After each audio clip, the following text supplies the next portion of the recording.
From the Spacebird Media Studios, it's Roxanne and Ace Unlimited.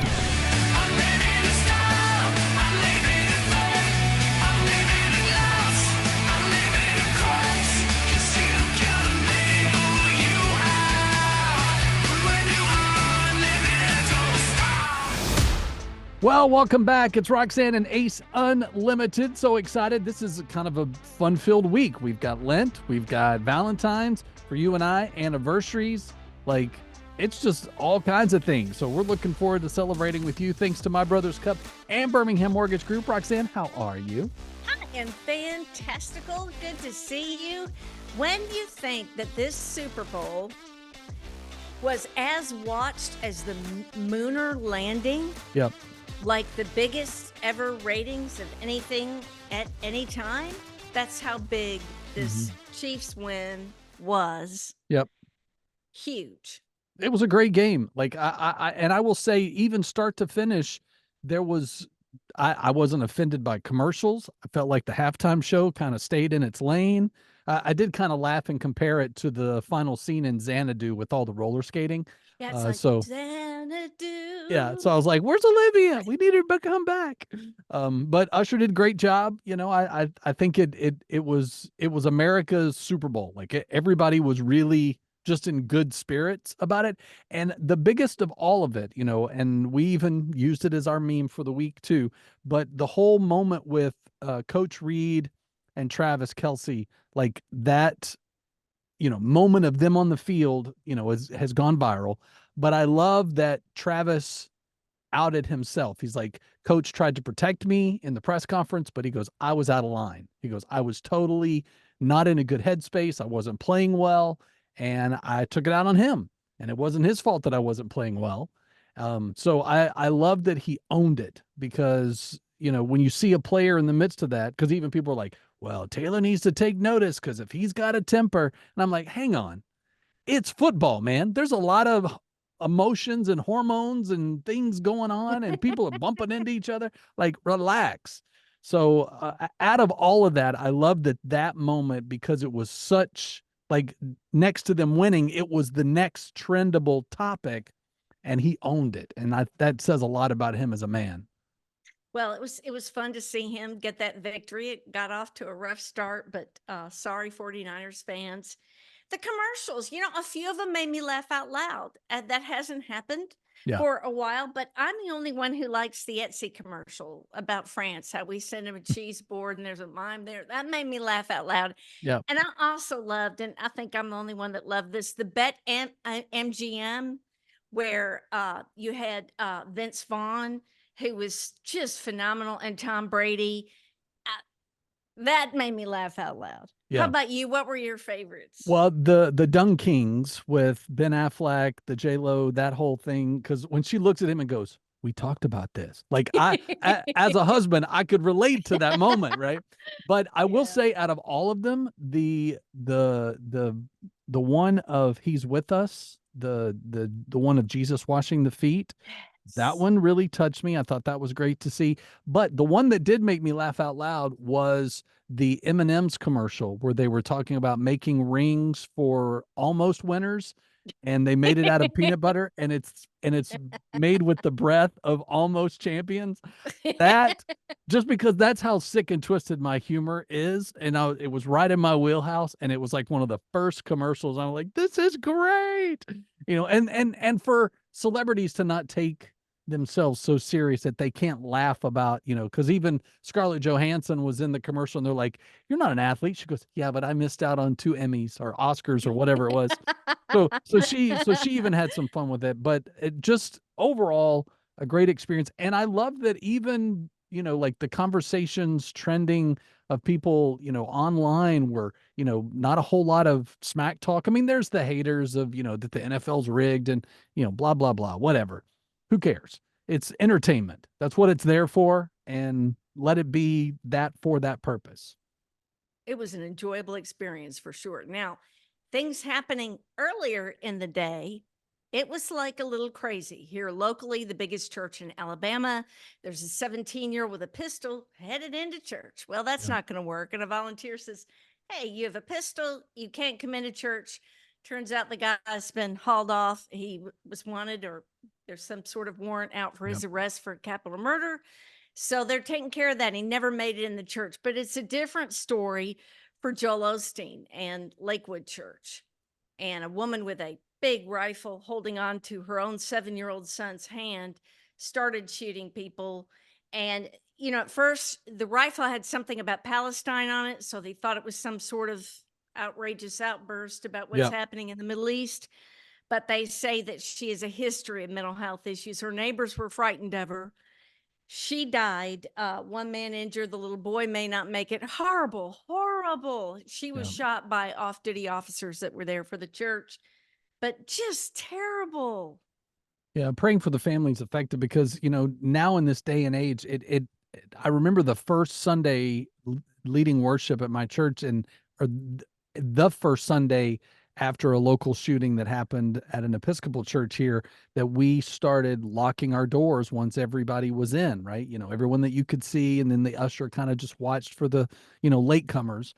But again, it's just that, like, even the sound of it gives me chills just to think about that. We're locked in to worship so that we're not interrupted by events like this, or that something like that could happen. And it hurts my heart that we're in that day and age, that, you know, that there's someone pretty much at every church that's packing, right, and keeping an eye on things and security, and I understand why, and I'm not saying that it doesn't need to be there. It just sucks that it's there. Yes. Hello, thank you. Yeah. Yes, it does. Why on earth do we have to do that? And you Yeah. know, Satan's dancing a jig. Sure. He's loving it. And it's so unfortunate to have to check people for guns going into church. I mean, it's crazy. All right, we're going to talk about, what do you do if you're married to an unbeliever? And you know, I've been down this road, and here's the thing. You are not supposed to kick to the curb the spouse that you're with that does not believe. That's not going to help. Right. I think the best advice is to be a shining example of who you hope to be, and not spend all day cracking them over the head with it, over the Bible or anything else. You need to change. You need to go to church. You need to do this. No one responds to that. Yeah. And, you know, my now ex-husband said, I know there's something to this Jesus thing because you're different. Well, that's the best thing he could have said. Right. Now, the frustration of worrying about whether someone gets saved or not. Here's the thing. You are not the Holy Spirit. Right. So I was thinking, well, if I loved Jesus enough and I was a good enough Christian wife, he would love Jesus too. And we would go to church and hold hands, and everything would be flowers and kittens and rainbows and sunshine. And guess what? I'm not the Holy Spirit. Yeah. I plant a seed, but it's a free will choice whether you become a believer. Yeah. And for those who may be in a situation where you're not married yet, and the Bible talks about not to be unequally yoked. So just, you know, take that to the Holy Spirit so you can have that inner peace before you walk down the aisle, because it will only be problematic. The whole mindset of, well, we'll get married and then he'll get saved or she'll get saved. Don't lie to yourself. Now, yes, it can, and it may very well happen. But again, the thing too that tends to happen, and it's such a reminder to all of us, when you're living an example of Christ to the world, sometimes you're the seed, sometimes you're the harvester. And you sometimes may be the tweener. You might be there for the soil and the watering and all of that, but you may never see the fruits of a seed that you planted. But again, your job is not to marry that person so that they'll live their lifestyle like you. They need to be right with God before they even can bring anything to you in a relationship. Amen. And if you're thinking, well, the Bible says I can just divorce them because they don't believe, Paul absolutely spoke against that. That is not what you are to do. 1 Corinthians 7:12 through 13 is the place where you can go if you want to research that. Now, want to be a better parent? But we're tackling some tough It's a heavy stuff week right now. We got 40 days to figure it out. There is the I wish technique, and I wish, I'm making a joke, I had known about it, but okay. Here's what you say to little Sally. Of course, no one is a Sally anymore. Little Hannah, because there are 5 million of them. There are. I wish we could only have donuts for lunch, but that's not what we're going to do. Now you Mm. think, well, that's a bunch of, is that really helpful? They say it helps the child immediately. Isn't that Mm. cool? I wish we could, whatever crazy thing it is they're suggesting, but we're going to do this in Yeah. a calm manner. Well, but have you also seen the flip side where kids, instead of coming and going like at bedtime, can I have some ice cream at bedtime? And instead of going to bed, and you're like, well, no, you have to, and then they pitch a fit because they want ice cream. But there are some kids who are like wise to the knowledge, or maybe TikTok's teaching them some things, in the quiet of their rooms, but they're like, hey, Dad, I'd like to stay up and spend some time with you, and can we share some ice cream? And then you're playing on the emotions of mom or dad, because I know that would get me. Like if my kids had been smart enough when they were younger, I was like, which now I'm kind Wow. of old and crotchety. I'm like, no, got to bed. Ice cream's melting, got to bed. So I don't know. I can see. I don't know. I could see it working. I could, because it's a gentler parent. Yeah, I wish we could. It's sweet. I'm like you. I didn't tend to be like no is no, and then we're not counting to three either. It's there's going to be a repercussion you may not like. So there. Hey, I missed the So days there of we being able go. to eat donuts and Big Macs whenever I wanted. Where's that day? I wish that day. I don't want to be that age. I just want that metabolism to come join me as I head into the next year of my life. No kidding. A postal worker did the coolest thing ever. And so we have to, it blows my mind actually. So it's a female postal worker. She walks up, she's doing the delivery. She notices the dog of the people has been bitten by a copperhead. Mm. And here's how smart she is. She goes to the doorbell camera and says, I know this is your little doggy. I'm worried he's going to die. I'm going to take your doggy to the vet. I think he's been bitten by a snake. And then she, in case they couldn't hear her, this person is brilliant, typed in on her phone where she was taking the dog, held it up. Wow.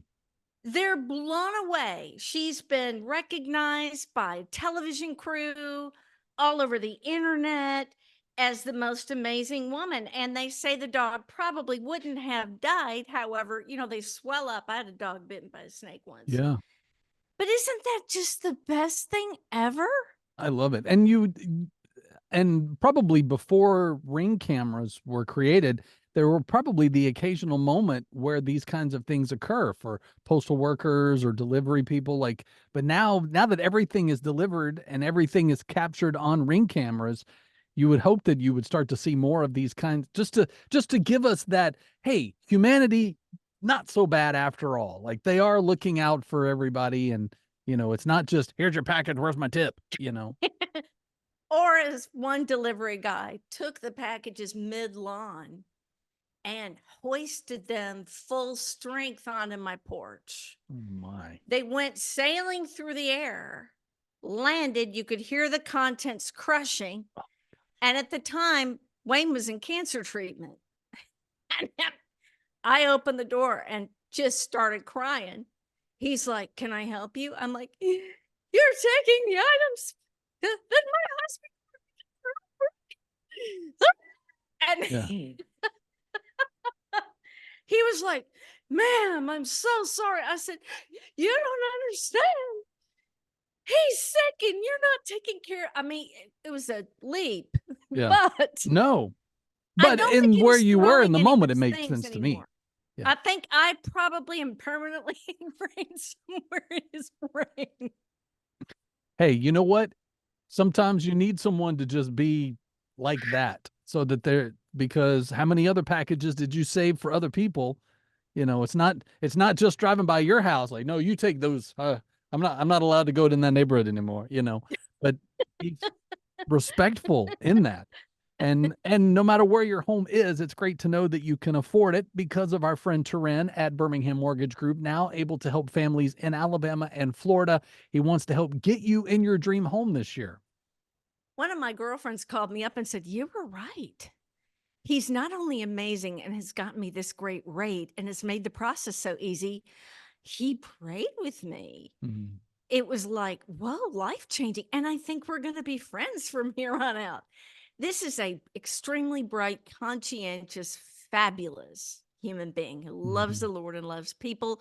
His name is Terren Newell, Birmingham Mortgage Group. You just have to give him a call. You're going to love your experience. 205-259-1656 or bhammortgage.com. I know that as we are in the midst of Lent, it's not what you have, but who you have. And as we're looking to get closer to God during this time, what are those steps to help us? Well, I love Joseph in the Bible for so many reasons, but here he is getting ready to be sold into slavery. And what does God call him? A successful man. Mm.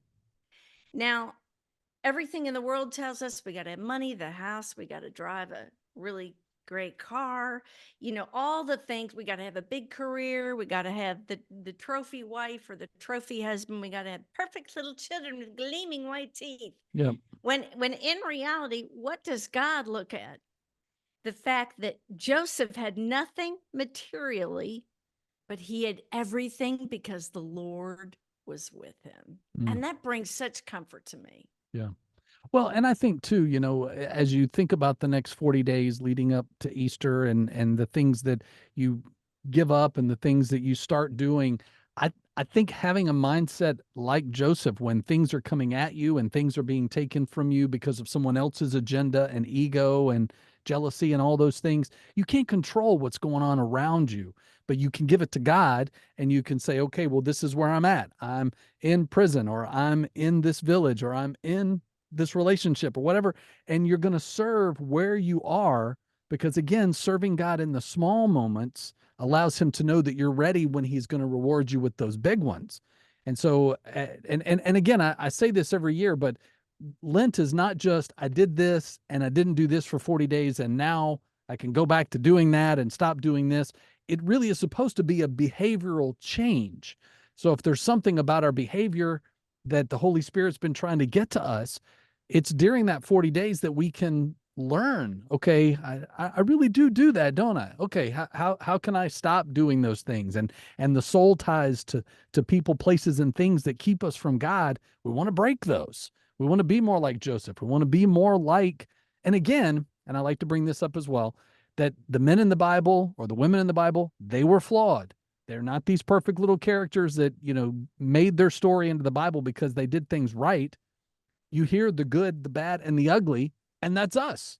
How can you not relate to that and say, okay, yeah, Joseph wasn't perfect, but he had some bad things happen, and look how he handled it. I want to handle it like Joseph. Well, I think you bring up an excellent point. Examining our hearts. We say, God, examine my heart, show me. Mm. And I was being fancy pants. I said, I know I need to forgive this person. And it was like back in the days of a Rolodex. I know anyone young has no idea what they are. It used to be a circular card holder with phone Mhm. numbers. Mm-hmm. And the Lord showed me a vision, this face, that face, this face, that I needed to forgive. Yeah. But if you ask him, he will show you. Yeah. And then your job is to be obedient in that. And I'm glad it happened because there were some old bitter roots from way back when that I needed to let go. Yeah. Sure. No, absolutely. And, it always helps when you have a good cup of coffee. So, of course, the Roxanne blend is great, which we're excited to tell you, because of the request, is now in K cup form. So you can get the Roxanne blend in K cups. I And love it. so, That is long overdue. That's a more expensive process, sure. but a lot of people really love it. And now, boom, there you go. You can do your single serve. And it's just, I think, the best coffee ever. And not just because my name's on it. I got to pick it out and I'm picky. So it tastes great. It's really wonderful. Go to mybrotherscup.com, click on the Roxanne blend, and it sends missionaries around the world to proclaim the gospel. I bet this mom from Missouri could use some Roxanne blended coffee to go Mm-hmm. with her giant mashed potato and dino nuggets Mm-hmm. Here she is on TikTok. It's an outrageous number of views. It's like 20 million people. She is a cute little boy. Her name is Sarah. She said, I'm going to make a Jurassic Park volcano out of mashed taters and gravy. And the Dino thing is nuggets. amazing. Yeah, it's huge. And but all I'm hearing in my head is my mom going, "Don't play with your food." Like that's what I'm hearing.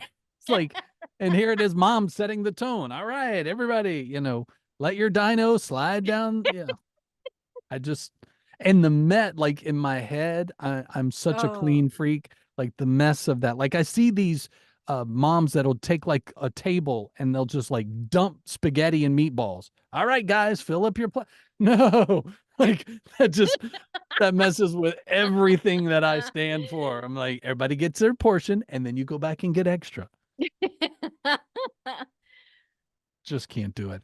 We're Roxanne and Ace Unlimited. Exciting. Not only is it Love Week, but it's also officially Marriage Week. And our first repeat guest is officially underway. We're so excited. This is, I mean, I guess if this was like, a TV show, we would just write you in as a regular recurring character because your advice is necessarily needed. Arlene Pellicane joins us back. How are you? I love this. I get to be written in as a reoccurring character. This is exciting. Put it on your resume. It's all right. It's so reoccurring character. It's so great to be with you. Thank you, thank you, thank you so much for having me again. Well, for those who may have missed her first appearance here, my goodness, what does she not do? Top marriage and parenting author and speaker. She's been on Focus of the Family, Fox and Friends, TLC, 700 Club, you name it. She's been there, has written several books. And I love the titles, 31 Days to a Happy Husband. I mean, what husband doesn't love that? Right. And she's here today to talk about something super important. It is National Marriage Week. So what happens on National Marriage Week? Yes, National Marriage Week. It's every year from February 7th to 14th. It started in 1996 in the UK. And it is a week that we can celebrate marriage, that we can say, you know what? Marriage doesn't get a lot of press, or maybe sometimes it gets bad press, or you've just heard all the horror stories. But this week is set aside to say, you know what? Marriage is good for you. It's good for kids. It's good for nations. And that when the family is anchored in a good, strong, happy marriage, wow, like that family flourishes and you multiply that over and over and over again. That's a good thing. So we want to celebrate that. So that's what National Marriage Week is about, to show younger people that may be kind of shying away from marriage to think, you know what, let me give this marriage thing a second look. And then to support those who are married to say, hey, we want to come alongside of you with resources to help you in your marriage, not just make it, but actually enjoy it. Well, I know for a lot of people as they go into Lent, they're dropping something for 40 days, but I feel like in marriage, we need to pick something back up. So what is the thing or things that we need to pick back up to make sure that our marriage is healthier? It's so good. Dr. John Gottman, he talked about that even more, he's a great marriage researcher, and he said even more than like shared values or, all these different things that make a marriage work, what it really boiled down to was, do you still pay attention to your spouse? Do you still pay attention to your spouse? So I think that's something to pick up, because we used to do that. That's obviously how we got married in the first place. We paid a lot of attention to that boy or to that girl to the exclusion of everything else in your life.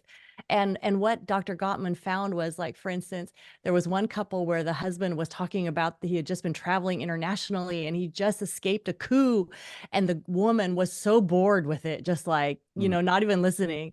And then another couple, the husband was describing how his mother used to make him bread, and the wife was just enthralled with the story. So just the contrast of those two couples. So what kind of person are you in the marriage? Are you like whatever, like glazed over as your spouse is talking to you, or are you really making an effort to say, I want to stay curious about you, what's going on with you? I pay attention to you. Of all the people in the world, of all the technologies in the world, of all the social media in the world, I will still tune into you. Like, you are the one that I will listen to. And I think if people picked that up, wow, we would be in a much better place in our individual marriages. We're definitely believers in keeping it exciting and novelty and doing things we've never done together. Mm. Do you think that's important in marriage? Yes, it is important because we have that, like for instance, that's the importance of date night. So what they found in the research were 52% of married people said, nope, we don't date. That means just very few times a year, we barely do it. And 48% of the people surveyed said, yes, we have date night at least once a month, once or twice a month, kind of like that. And what they found was if you regularly date, so what are we doing here? Regularly trying to be creative, try to still do things, try to still have adventures together.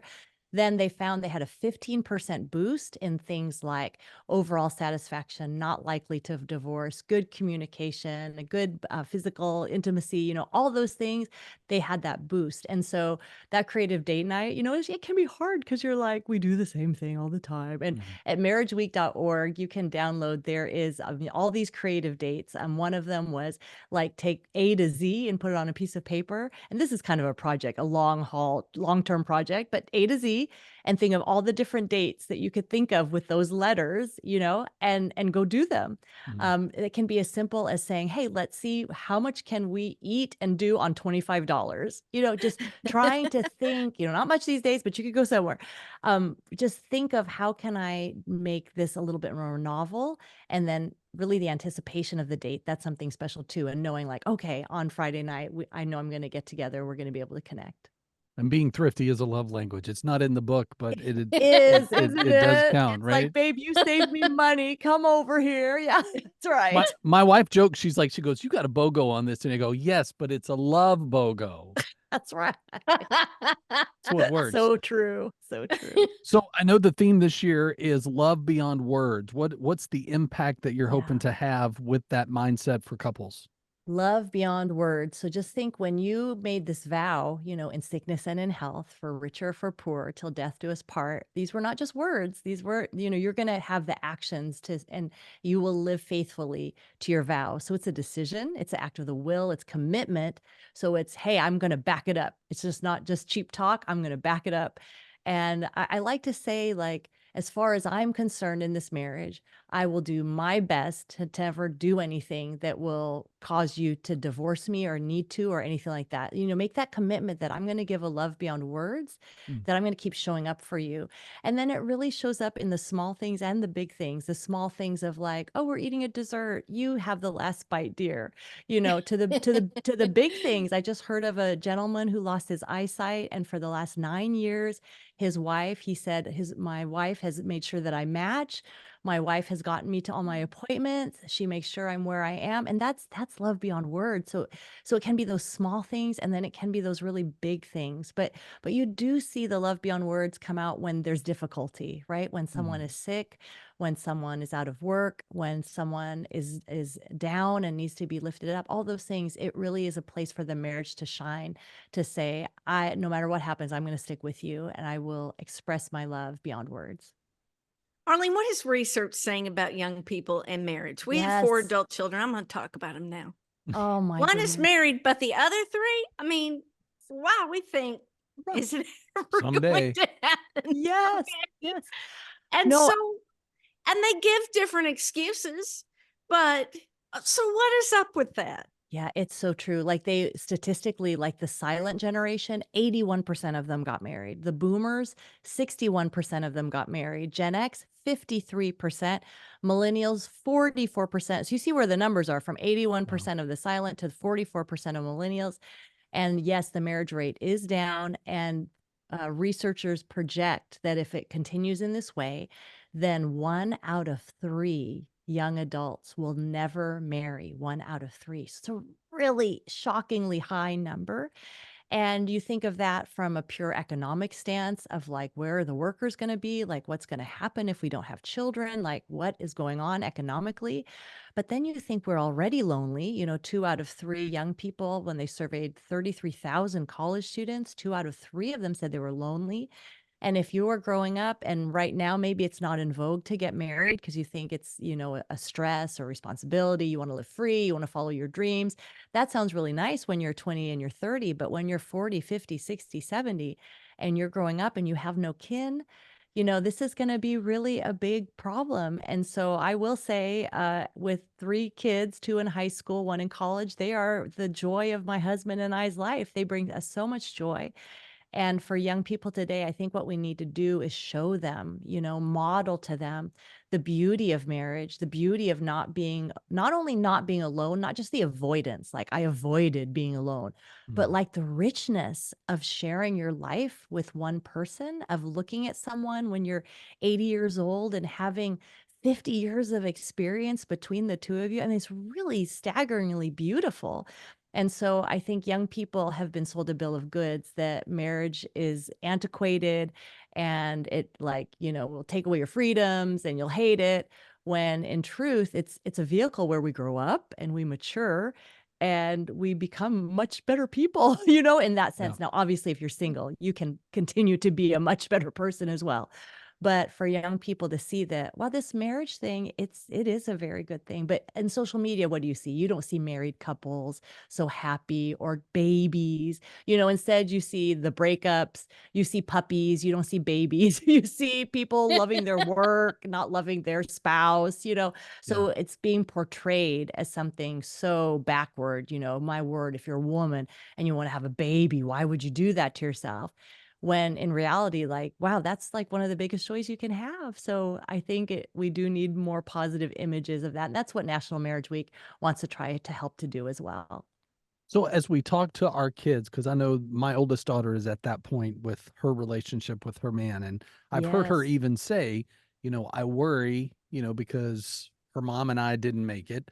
So she's worried that at some point they will fizzle out or they will, Yeah. what can we, because I mean, hopefully she's watched Yeah. me learn from the mistakes I made and Yeah. apply them in my current marriage. But how can we encourage that next generation that may all be feeling that my parents split? What's Yeah. to say that I don't fall into that? So I have a happy home podcast, and I always close the happy home podcast with, you don't have to come from a happy home to create one. You Mm. too can have a happy home. And I think there's a hope that needs to be there of, you know what? Why couldn't I be different? And why couldn't I be the one to make this, like if I'm afraid, oh, everyone is going to fall by the wayside, why couldn't it be us that we make it, really have that belief in that. And then I think when you come through it with commitment, Brad Wilcox at the University of Virginia, has provided a lot of these statistics that we share. And he had an article in the Wall Street Journal about how most of us think of it like a soulmate marriage. So we think like, oh, you complete me and it's romantic and it's so happy. But then once that falls apart and once it's like, you're not doing this for me anymore, it's like, whoa. But those who had more of a, I'm in this as a family, like I'm in this for my marriage, we're a team, we're going to build a family together, we're going to build a legacy together. So it wasn't so much the soulmate idea, but it was more of the, we're going to create a permanent family together. And I think for our young people, if we can just help them see, like, some days it's going to be like flowers and roses and unicorns and happiness, but other days it's just going to be 2 normal people just kind of slugging it out together. Yeah. And that's okay. And don't shy away from that. That's okay. And really have the goal of, we're going to stay together as a marriage, as a family. And you can do that. And I think when we help young people have those expectations, then it's not so jarring when they're like, I don't feel like it anymore. And it's like, yeah, that's kind of how it works. But you go to work, right? Even when you don't feel like it. Yep. Well, yeah, you still say nice things to your partner and you don't yell at them. Even when when you don't feel like it, you got to have the self-control. And so I think that's would help them to know, that it's not all flowers, but it's not all like dreadful rules either. Talking National Marriage Week, our guest, Arlene Pellicane. We'd love to have her back all the time. We're so thankful she Season was 3. willing. How can people connect with you on social media? You can look for me, Arlene Pellicane, and you can look at arlenepellicane.com for my books and listen to the Happy Home podcast. You can do that wherever you get your podcast. And then National Marriage Week, you can find free date night ideas at marriageweek.org. Arlene, thanks for your wisdoms. We look forward to having you back. Thanks so much, Ace. Appreciate you both. Well, before we go, we always like to check each other's vibe. Roxanne, what are you vibing on this week? Ta-da! These are cornflower seeds. As you can see, they're massive. They're loving my soil. They're loving life. Yeah. They sprouted so quickly.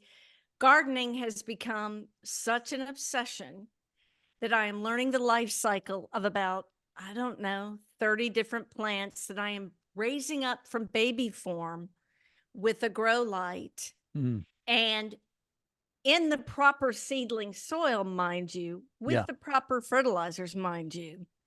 And I'm becoming the crazy plant lady garden nerd. Well, I mean, and for those, I mean, this is like a first attempt, for those that are new to the show. I mean, you and your garden is kind of a new endeavor. So it's exciting when it's green and healthy. I would excited that. I know the one thing that I love to do is to watch documentaries on music or musicians or bands or whatever, especially if it's from like my childhood. And there is a great documentary that I've been vibing on this week that tells the story of the night they recorded We Are the World. What's that? Oh, it's so good. It's And like so good. my favorite part though is when Waylon Jennings was like, this is not in my range. I'm out. And he just leaves. But everyone else is like cohesive and like they ordered a bunch of burgers and pizzas and they're like, all right. And it's the night of the Grammy. So after a full night of walking the carpet and all of the big awards, I think Lionel's big year that year is outrageous. That was a big Grammy. You can Google that, kids, if you're wondering, Lionel. He's not just from American Idol. But in that, the way that he and Michael wrote that song, the fact that people may not know this, Michael's not a musician, he's a singer, but he's a songwriter, and he wrote the song and the hook just based on, like just with his mouth. Mhm. And so it's layered, and so just so like it challenges me creatively to go, you know what?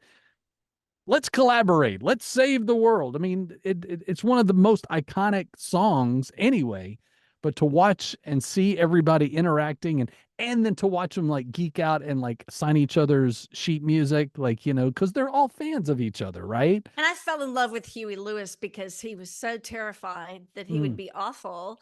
And he was flat the first time he tried to sing next to Cyndi Lauper. I mean, hello, can you even do that? Yeah. And yet he did it. And then there's Stevie Wonder trying to mimic and coach everybody. And he's so brilliant. He was able to relax some nerves.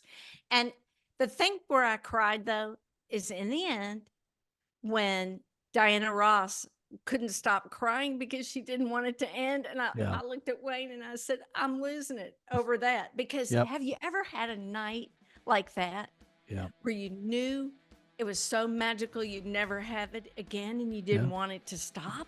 Yeah. It's like going to camp. You didn't want, you get home from camp, you got like the 6 weeks blues because you're missing everybody. So it's really worth watching. So check it out when you get some time. Thanks for checking us out this week. Hopefully you have a great Lenten season, a blessed season. And of course, thanks to My Brothers Cup and Birmingham Mortgage Group. Have a great weekend, Roxanne. I love you. Love you. You've been listening to Roxanne and Ace Unlimited. To make sure you don't miss future shows, you can subscribe anywhere you like to podcast and catch up on anything you've missed. Find out more at RoxanneandAce.com. Roxanne and Ace Unlimited is a production of Spacebird Media.